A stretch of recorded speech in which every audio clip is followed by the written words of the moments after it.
This shoe is one of the original performance models of not just Nike, but really kind of almost any running shoe out there.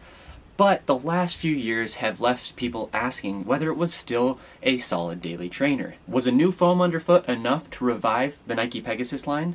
Meet the Nike Pegasus 41. What's up everyone, I'm Eric McIntyre, aka Rad Dad Bod, and you're watching Rad Dad Bod TV, where we review running shoes. Now if it's your first time watching one of my videos, you'll be able to find different timestamps in the description below, so if you're here for any particular reason about the shoe, feel free to jump around, but if you do so, I would sure appreciate it if you came back to watch the full review, because I put a lot of time and effort into these to make sure they're as comprehensive and educational as possible for each and every one of you. And if this isn't your first time watching one of my videos and you're still not subscribed, I would sure appreciate it if you hit that subscribe button below and left a like or comment, as any engagement really helps me continue to grow the channel and be able to do more of these shoe reviews for each and every one of you. Now before I dive into the details of the shoe, let's get some disclaimers and disclosures out of the way. I was provided the shoe free of charge directly from Nike for the purpose of review. Now they don't require me to make any specific video or anything along those lines, nor am I being paid in any way. They do not watch these videos beforehand. All these thoughts are entirely my own. With that out of the way, let's talk about the intended use of the shoe. The Nike Pegasus is a daily trainer, and you could argue kind of the daily trainer from Nike. We're on the 41st version, but a daily trainer is basically a shoe that can do a little bit of everything and do fairly decent at it, and that is what Nike has intended for this shoe to do. As such, that's how we're going to be evaluating the shoe. The price comes in at $140, which for this daily trainer category is actually very affordable. A lot of daily trainers nowadays go all the way up to about that $160 category, and usually with like the lighter weight daily trainers, you're going to be closer to kind of that $140 category that the Pegasus sits at. But as for kind of that do-it-all shoe category, $140 is on the lower end. Now from a spec standpoint, this shoe comes in at a surprising 10 ounces. Honestly, if you told me that with the shoe on foot, I would not have believed you.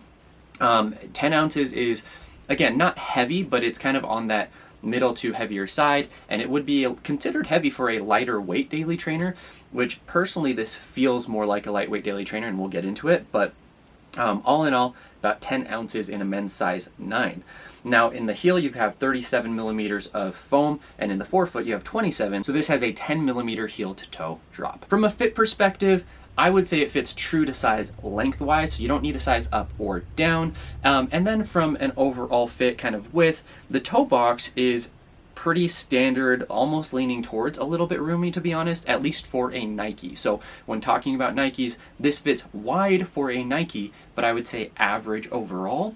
And I did feel like the midfoot was not necessarily narrow, but did fit nice and snug. Again, if you're familiar with Nike, you know that Nike tends to fit narrow, so for a Nike, this is a little bit wider. For most shoes, this is probably standard. Now moving on to different aspects of the shoe, the upper is made from an engineered mesh, which is a really, really light and breathable material. Now, I thought I saw somewhere that it might have flywire cables as well to kind of assist in the lockdown and durability of the shoe, but I'm not really seeing any of those, so I'm not going to confirm nor deny that, but I will say that the upper is very, very secure. Now, I did most of my miles and most of my testing of this shoe actually in Hawaii. When I was on vacation, this was one of the 2 shoes that I did take with me. And so I can say that the upper is very, very breathable. Even in that humidity, I was able to keep my feet fairly cool overall. And they really did well in that environment. You do have a cushion tongue, which is nice. I would say it's kind of like a medium cushion though, so it's not going to be overwhelming.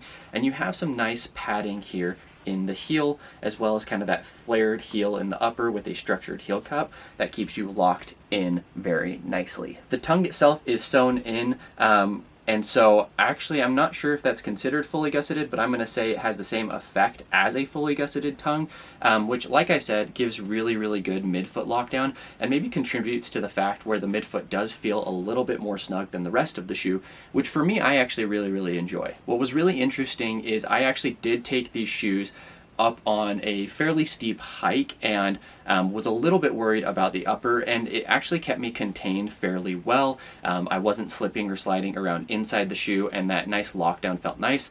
Now, there were some lateral movements where I got a little bit iffy, but again, this shoe is not built for like weightlifting, cross training, doing kind of lateral bounds or anything like that. So considering that it is a daily trainer for the road, I was very impressed actually with the structure of the shoe. The laces are nothing to write home about, but they do the job really well, and then you have kind of that fast lacing system with those eyelets, those kind of looped eyelets. Now moving on to the midsole, Nike introduced this new React X foam, which is supposed to be a little bit more responsive, and my understanding is it's actually made a little bit more sustainable in terms of the manufacturing process. So you have this React X foam, which has 37 in the heel and 27 in the forefoot, but in the forefoot you actually have Zoom Air pods that are embedded into the foam. The resulting feel underfoot is that this shoe is actually fairly responsive. You do get a little bit of bounce and it propels you forward, and it makes the shoe feel lighter than it is.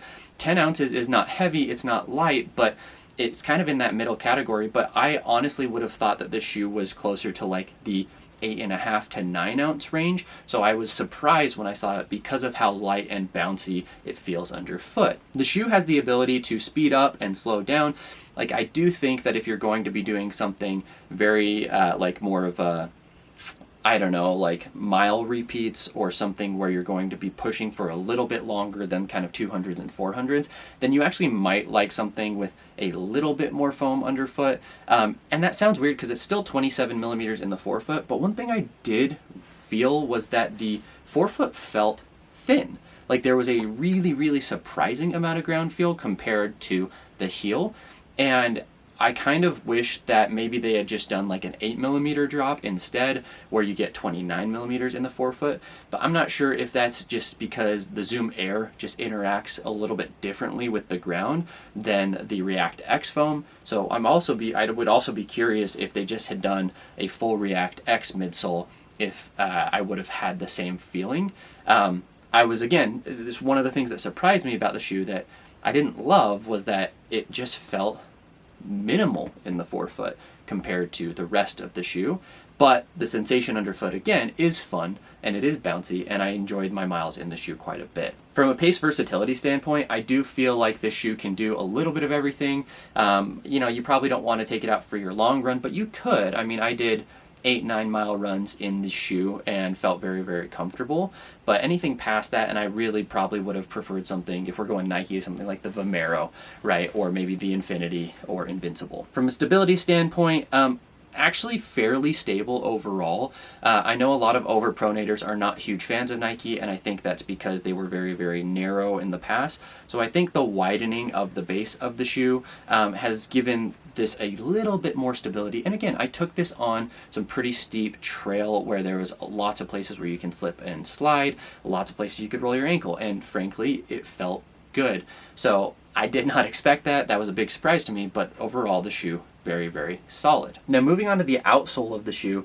The outsole, in my opinion, is excellent. I ran in wet terrain, I ran on sand, I ran on trail, I ran on road, ran in a little bit of everything with this outsole, and in areas where I thought I would have been slipping and sliding, even on kind of loose dirt areas, they did really, really well. The durable blown rubber, as well as that waffle pattern, just seemed to grip the ground way better than you would expect kind of from a daily trainer. So I do think that that grip is batting way above what this shoe is priced at and what this shoe is supposed to be used for. Now, as far as who's this shoe for, honestly, the Pegasus used to kind of be the do-it-all shoe for kind of like everyone. A lot of universities will use this shoe as kind of the daily miles. They'll even take it on the track at some points if they're not going to be going like really, really hard. And so it's a shoe that can handle track work, it can handle daily miles, it can handle, like, depending on your durability, it can handle the long run.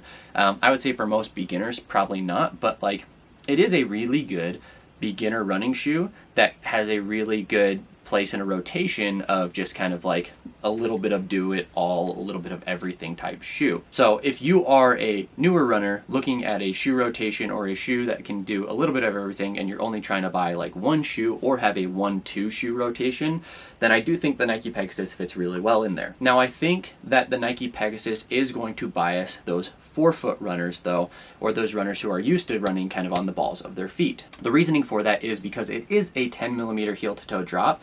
And so if you are a heel striker, while yes, you're going to get a lot of that nice cushion underneath in your heel, so you're not going to bruise your heel or anything, you're going to come slapping down pretty hard.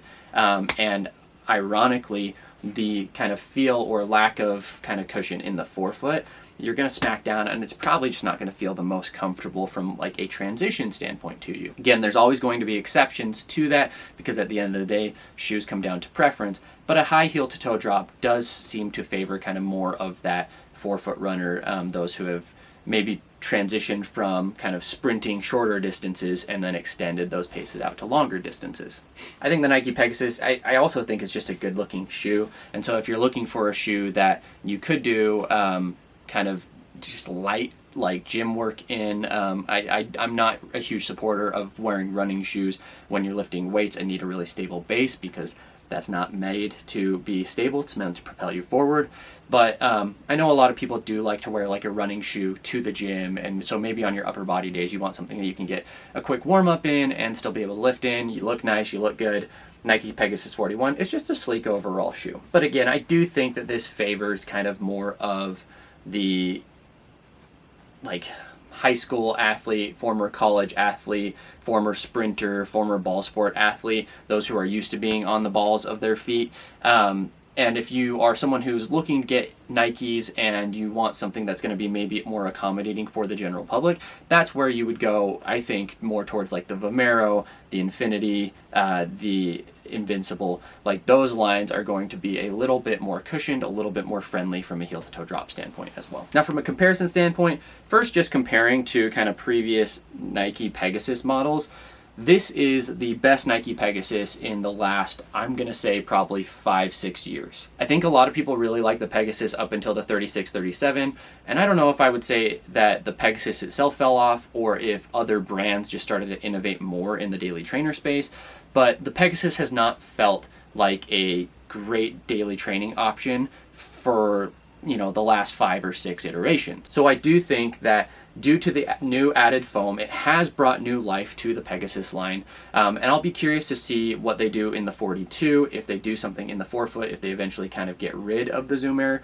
pods or something, because I do think that's kind of the one weak point of the shoe, is I just felt like the forefoot needed a little bit more. And I'm not talking more stack necessarily, because when you compare the Nike Pegasus 41 to the Nike Pegasus Plus, which is the Nike Pegasus Turbo successor, the Pegasus Plus actually has less foam in the forefoot than the Pegasus 41. But the Pegasus Plus actually feels like it is much more cushioned in that forefoot with a lower stack. Now there's different foams underfoot. You have the Zoom X foam here, which is Nike's premier racing foam, though they have tuned it a little bit differently, so it's not quite as bouncy as kind of what you'll find in the Vaporfly. But all I'm trying to say here is that the Pegasus Plus feels a lot more cushioned in the forefoot, even though it's not from a stack height perspective. So I think they could do something here. I wonder if it's either dropping the heel to toe drop to 8mm, or maybe it's just doing slimmer Zoom Air pods and then adding a little bit more of that React X foam, but maintaining the 10mm drop. But I really like the React X foam feel. I didn't love the Zoom Air pod feel. Now comparing these two shoes though, the Pegasus Plus is going to be kind of more of your lightweight daily trainer, more of your speed oriented daily trainer. And so if you are looking for something that is going to go a little bit faster, that maybe feels more comfortable at those tempo run paces, then the Pegasus Plus is going to be your move. But it is much more expensive than the Pegasus 41. I would say they're equally as versatile though, because of the lightweight nature of the Pegasus Plus. I've actually really been enjoying daily easy miles in the shoe as well, which then I can also pick up the pace and hit something a little bit faster if I want. As far as other brand comparisons, I don't have the new Kinvara 15, but I did run in the Kinvara 14, and I really, really liked that shoe. The Kinvara line from Saucony, the foam is going to be a lot firmer. You're going to have more of a ground feel. It feels more like kind of that lightweight daily trainer. But as far as the Nike comparison, I do feel like the Pegasus 41 is the closest comparison, where both of those shoes can kind of do a little bit of everything, though I do think that the Kinvara 14 is actually significantly more narrow and almost a little bit short compared to the Nike Pegasus 41. Not sure if they fixed that or changed that in the Kinvara 15, so something to keep in mind there. But just thinking of the Nike Pegasus line, or the Nike kind of running lineup overall, the Nike Pegasus 41 has kind of taken that lightweight daily trainer space, so you're really going to be going up against kind of the Hyperion 2 from Brooks, or, you know, that the Kinvara from Saucony, or the Rebel V4 from New Balance and the Mach 6 from Hoka. And so in that category, when comparing to some of those other shoes, I do feel like, you know, the Mach 6 and the Rebel V4, which are two of my most favorite shoes this year, they're gonna be a little bit more accommodating. They're gonna be a little bit more responsive, a little bit faster overall, in my opinion, than the Pegasus 41. But the Pegasus 41 has maybe a little bit easier time going easy, and I actually do think that it is a stabler and more supportive option than those two. So something to keep in mind if you're feeling like those shoes are not doing it for you from a stability standpoint, then the Pegasus 41 does feel a little bit more stable, which is weird because traditionally I don't think Nike was great for that stability purpose, and it's not a stability shoe, to be clear. Just some final thoughts on the Nike Pegasus 41. Overall, I was shocked that I liked this shoe. I kind of fully expected to dislike the Pegasus because I did not like the 40, did not like the 39, all the way down to like the 36, 37. Was not a fan of the shoe. I just didn't feel like it was giving me enough. I felt like it was overly firm in the past, and I feel like they solved a lot of those issues with the new foam while maintaining a lot of the nice kind of structure of that upper. Hopefully in the 42, again, we see some retooling done in the forefoot, but if all they did was slim those Zoom AirPods down, add a little bit of ReactX foam in the forefoot, then I honestly would probably be ranking this in some of my top daily trainers of the year because I really did enjoy the Miles that much to my surprise. So that's my review of the Nike Pegasus 41. If you're still here, I sure appreciate it. If you haven't already, please hit that subscribe button below, leave a like for me, and ask any questions that you may have about how the Nike Pegasus 41 fits, feels, and how it compares to other shoes. And as always, I'm just going to leave you with a question, which is, did Nike revive the Nike Pegasus line with the 41, or do you still feel like they're falling short? Let me know down below. Thanks, everybody.